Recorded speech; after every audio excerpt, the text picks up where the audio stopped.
একটা বান্দর আছে কিন্তু কিন্তু সবাই কিন্তু ভয় পাচ্ছে, কিন্তু ভয় পেলে তো সে কিন্তু তাড়া করিছে আর সবাই কিন্তু দৌড়চ্ছে, ঠিক আছে।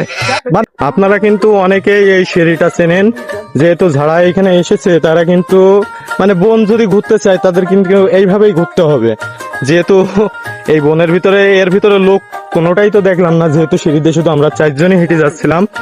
আর আমি মোটামুটি কন্টেন্ট দিতে দিতে আসছি বলে আমি যেহেতু ভিডিওর সামনে প্রত্যেকটাই আসতে পারছি না, যেহেতু সামনে একটা বান্দর আছে কিন্তু কিন্তু সবাই কিন্তু ভয় পাচ্ছে, কিন্তু ভয় পেলে তো সে কিন্তু তাড়া করিছে আর সবাই কিন্তু দৌড়চ্ছে, ঠিক আছে। মানে ব্যাগ দেখিছে, ব্যাগ দেখলি তার মাথায় আর কাজ করে না, তার জন্য সামনে কিন্তু আরো একটি মানে কি বলবো হনুমান গা ছমছম করছে, তারপরেও কিছু বলছি না, কিছু আসলে এবার পুরা ছয়ারে দিতে চাচ্ছিলাম, যার জন্য সবাই দৌড়োদৌড়ি করছে আর কি, মানে ভয় সবার ভিতরে আছে। আর দৌড়সি নে।